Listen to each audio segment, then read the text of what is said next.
Dalam sejarah manusia, ada nama-nama yang tidak sekadar kaya. Mereka membentuk dunia. Salah satunya adalah keluarga John D. Rockefeller. Tahun 1839 di Richford, seorang bayi lahir dari keluarga sederhana. Ayahnya, William Avery Rockefeller, dikenal sebagai pedagang keliling, bahkan penipu ulung. Ibunya, Eliza Davison Rockefeller, adalah perempuan religius yang mengajarkan disiplin keras.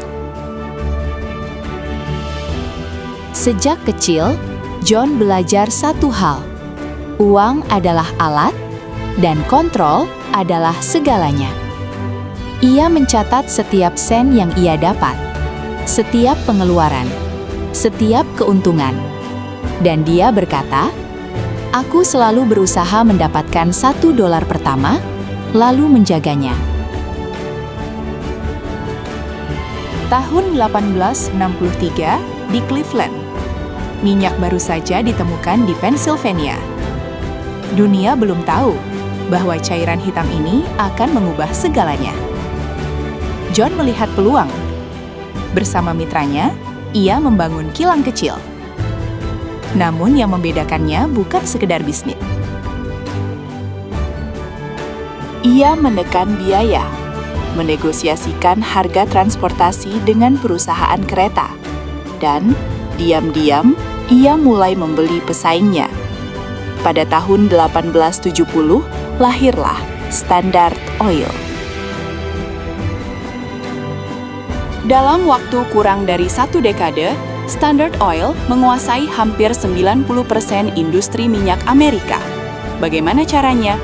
Menghancurkan harga pesaing, membeli perusahaan kecil, mengontrol distribusi, dan membuat kesepakatan rahasia dengan rel kereta. Ida Tarbell, jurnalis investigatif, membongkar praktiknya. Dalam tulisannya, ia berkata, "Tidak ada perusahaan yang pernah mengendalikan pasar seperti ini sebelumnya." Awal abad ke-20, pemerintah Amerika mulai bergerak. Kasus besar diajukan berdasarkan Sherman Antitrust Act. Tahun 1911, Mahkamah Agung memutuskan Standard Oil harus dipecah. Namun ironinya, perusahaan pecah menjadi puluhan bagian, termasuk cikal bakal, ExxonMobil, Chevron, dan Rockefeller tetap menjadi orang terkaya di dunia. John memiliki putra tunggal yang meneruskan warisan, John D. Rockefeller Jr.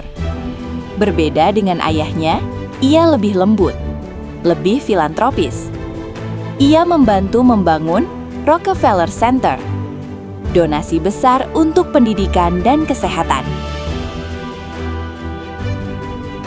Dinasti ini tidak berhenti di minyak.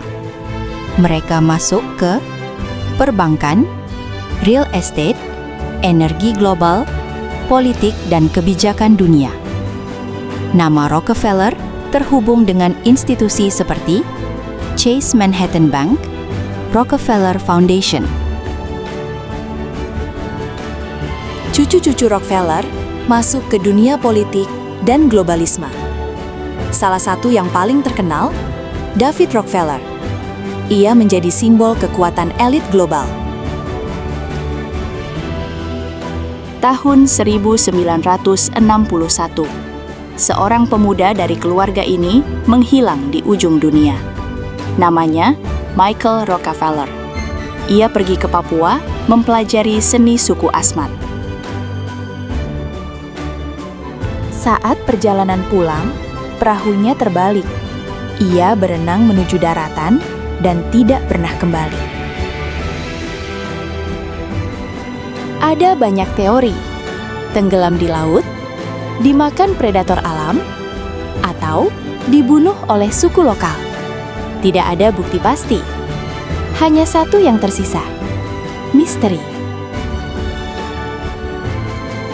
Dari seorang anak yang menghitung koin, menjadi dinasti yang mengendalikan energi dunia. Keluarga Rockefeller bukan sekadar kaya, mereka adalah simbol kekuasaan. Dan hingga hari ini, dunia masih bergerak di atas fondasi yang mereka bangun.